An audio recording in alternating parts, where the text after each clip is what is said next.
Harpistone was often made of a pig's bladder. This is because pigs' bladders were easy to find, roundish in shape, relatively simple to inflate and seal, and fairly durable. If you think playing ball with an internal organ is gross, consider what the pig's bladder replaced: a human head. Harpistone evolved into European rugby, which evolved into American football.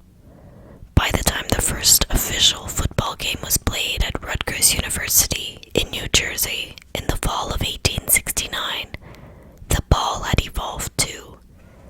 To make the ball more durable and consistently shaped, it was covered with a protective layer that was usually made of leather.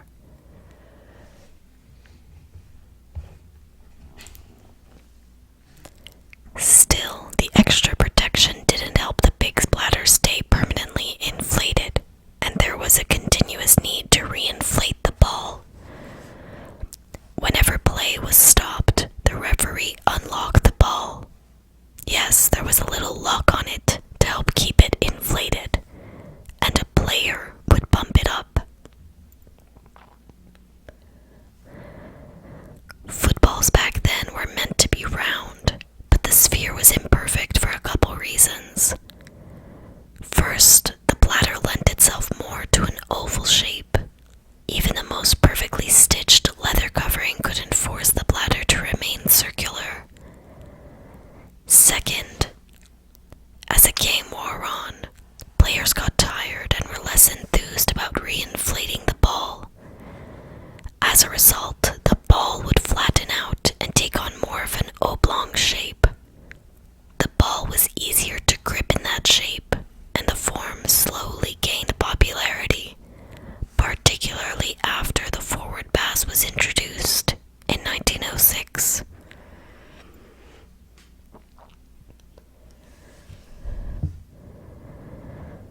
Through a series of rule changes relating to its shape, the football became slimmer and ultimately developed its current look. And although it's been many decades since pigs' bladders were relieved of their duties, the football's nickname, a pigskin, lives on. Wacky sports injuries, freak falls and weird war wounds. Ryan Glesko. In 2004, this San Diego Padre was in the middle of pregame stretches when he jumped up for the singing of the national anthem and pulled an oblique, or ribcage muscle, which sidelined him for more than a week. Freddie Fitzsimmons. In 1927, New York Giants pitcher Fat Freddie Fitzsimmons was napping in a rocking chair when his pitching hand got caught under the chair and was crushed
2006 playoff game, New York Ranger Yeager threw a punch at an opposing player.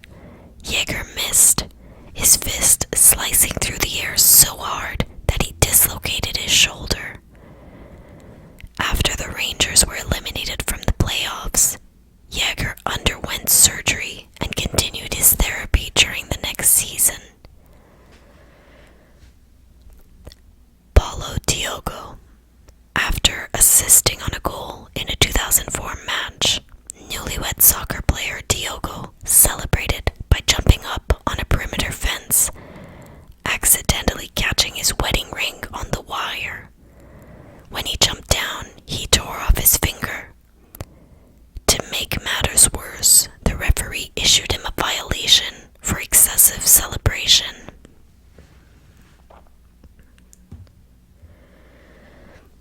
Clint Barnes.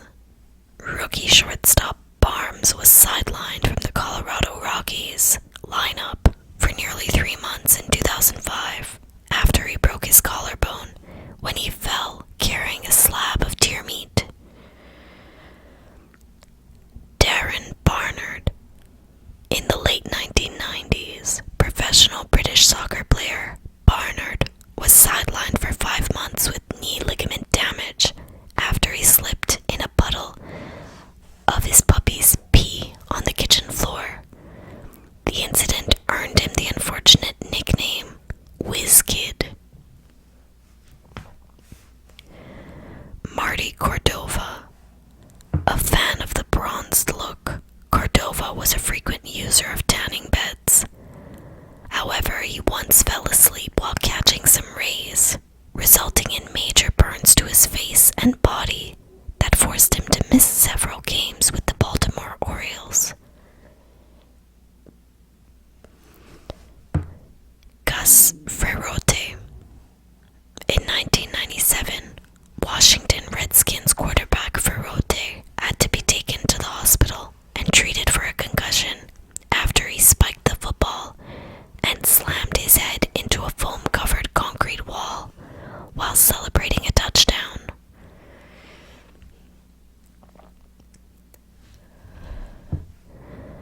Jamie Ainscough. A rough and ready rugby player from Australia, Ainscough's arm became infected in 2002, and doctors feared they might need to amputate. But after closer inspection, physicians found the source of the infection. The tooth of a rugby opponent had become lodged under his skin, unbeknownst to Ainscough, who had continued to play for weeks after the injury. Sammy Sosa. In May 2004, Sosa sneezed so hard that he injured his back, sidelining the Chicago Cubs all-star outfielder and precipitating one of the worst hitting slumps of his career.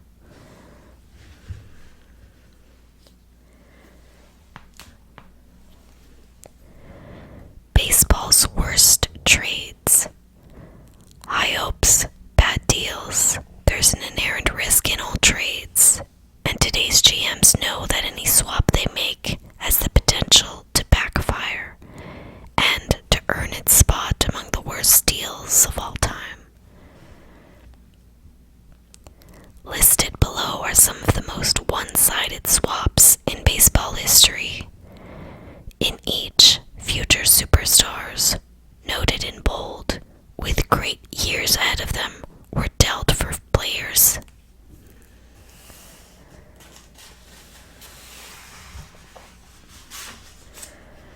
For players beyond their prime or on the fast track to mediocrity. General managers and owners had to live with the ramifications and reminders from the public for decades. All you have to do is read about them. The date, January 1st, 1894. The trade, Brooklyn Grooms send O.F. Willie Keeler and 1B Dan Brothers to Baltimore Orioles for 3B Billy Schindel and O.F. George Treadway.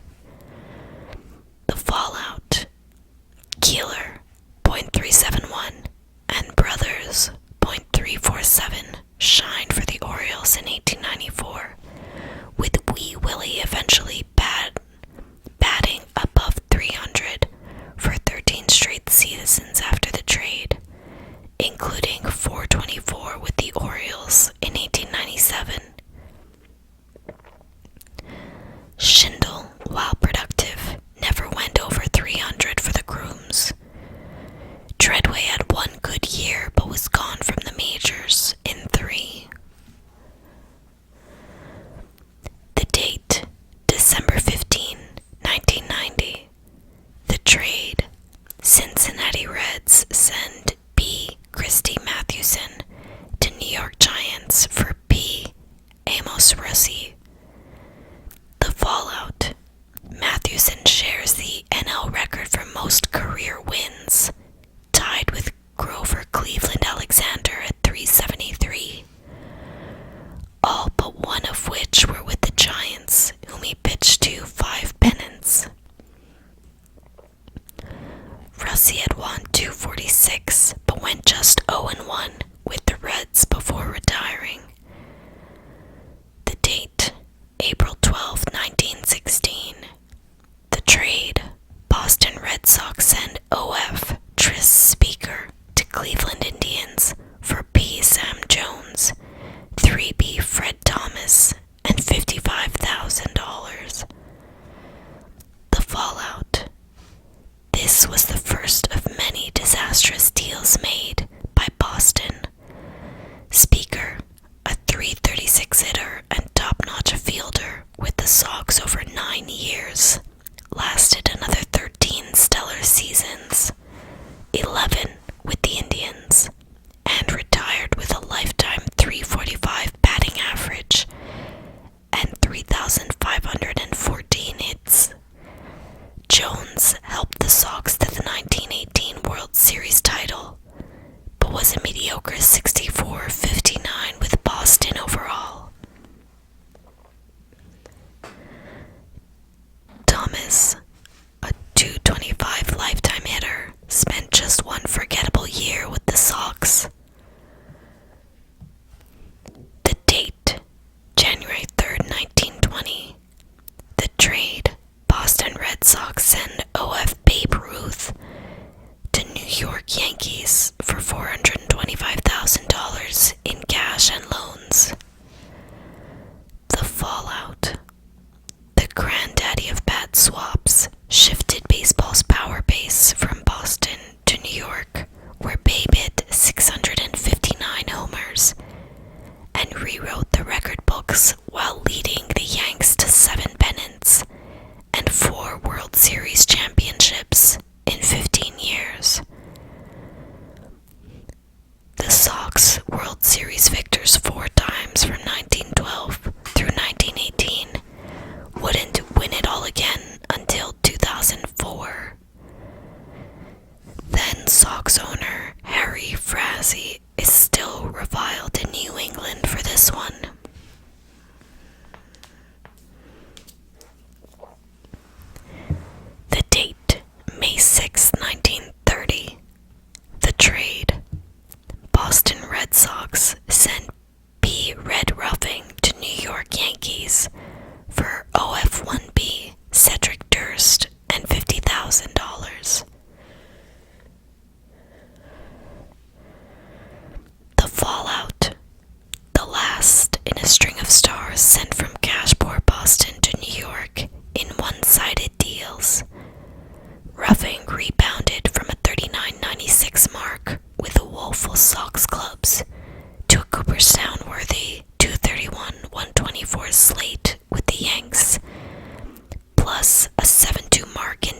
June 15, 1964, the trade, Chicago Cubs send O.F. Lou Brock, P. Jack Spring, and P. Paul Toth to St. Louis Cardinals for P.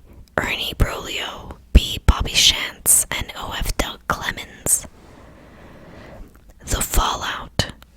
It was essentially a Brock for Broglio swap. The Cubs hoped Broglio, having racked up an 18-8 record in 1963, would anchor their staff. Instead, he went 7-19 over parts of 3 seasons. Brock, a .251 hitter with Chicago, caught fire with the Cards, batting .348 with 33 steals, the rest of 64, to help St. Louis win the World Series title. He retired in 1979 with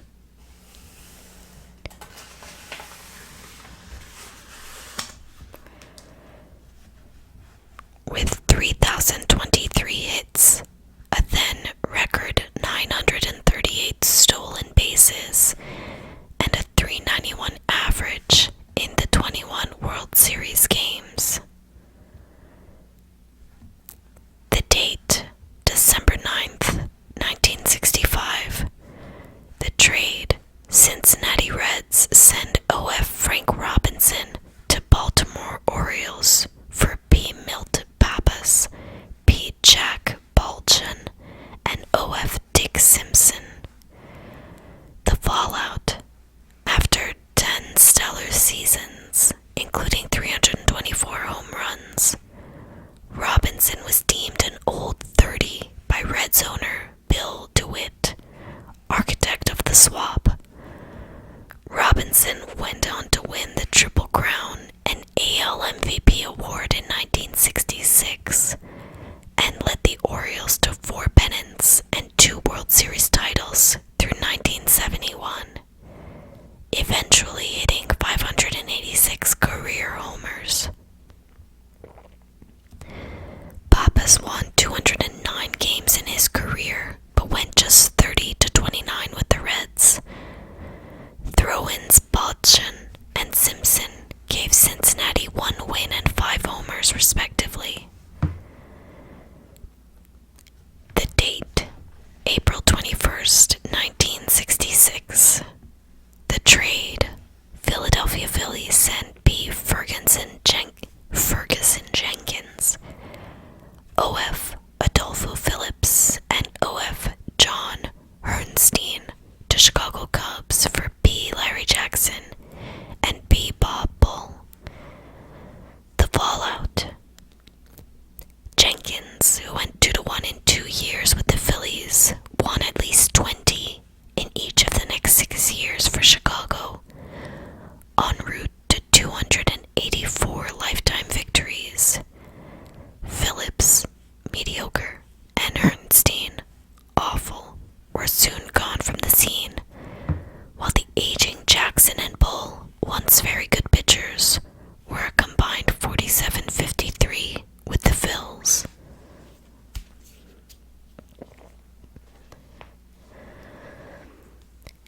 The date, December 10th, 1971. The trade, New York Mets send P. Nolan Ryan, P. Don Rose, O.F. Leroy Stanton, and C. Frank Estrada to California Angels for S.S. Jim Fregosi. The fallout. The Mets saw Fregosi, a 6-time All-Star shortstop with the Angels, as the long-term key to their third base woes. Instead, he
career, but he was no Steve Carlton.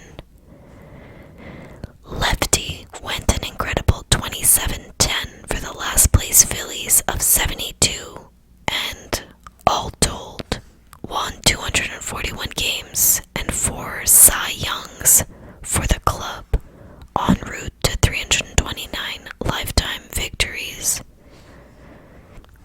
The date, January 27th, 1982. The trade, Philadelphia Phillies trade 2B Rin Sandberg and SS Larry Boa to Chicago Cubs for SS Ivan DeJesus. One of those. The fallout.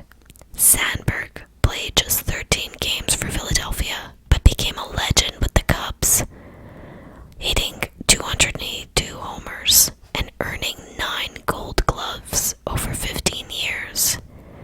The aging Boa, a perennial all-star with the Phils, was Renee's double-play partner for 3 years with the Cubs, the same amount of time DeJesus, a .250 hitter with 0 power and a so-so glove, lasted in Philadelphia.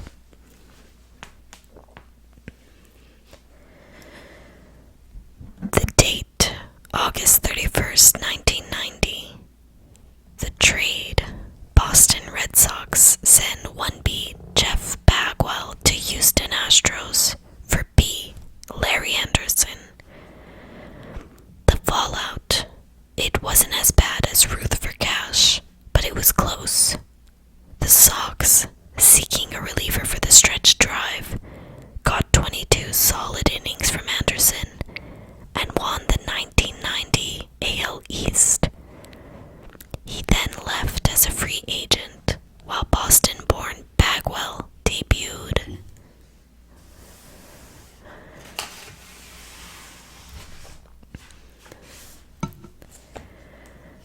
Debuted as 91 Rookie of the Year with Houston, and eventually smashed 449 homers and 488 doubles as the greatest hitter in Astros history.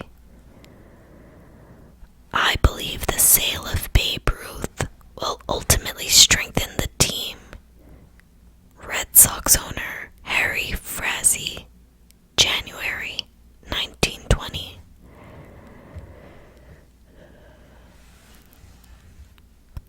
Disorder in the court. Hear ye, kangaroo court is now in session. The sight of George Boomer Scott in a black robe and white wig in the Milwaukee clubhouse in the 1970s could only mean one thing.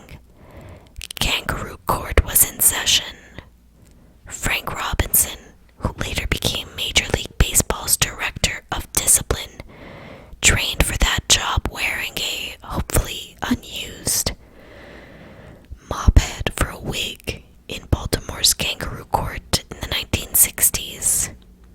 Such courts in baseball date back to the late 19th century, but the purpose today remains the same: to promote camaraderie and punish stupidity. The kangaroo court was a fun way for a team to punish a player for doing something stupid, either on or off the field. It allowed teammates to become more aware of things they were doing wrong, in a way that promoted camaraderie.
Kangaroo courts have become rare these days, though they do happen occasionally. Players today are more of a collection of independents, and they tend to be friendlier with the opposition, eliminating one of the major infractions. Some players are just too touchy for the ribbing that goes along with the fines. Many young players aren't even aware of the lore of the kangaroo court, but for those who took part, the court was about more than pointing out mistakes. It was a way to bring their team together and have a lot of fun in the process.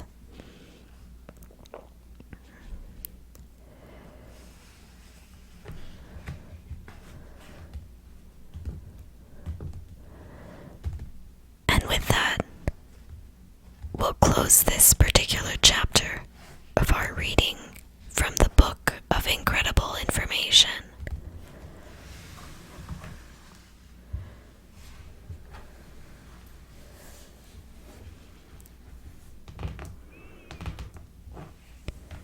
We hope that you found this illuminating and entertaining, whether or not the world of sports is of particular interest to you. We do hope you'll join us in our upcoming videos, where we'll continue to read from this interesting book of weird trivia. For now, we're signing off from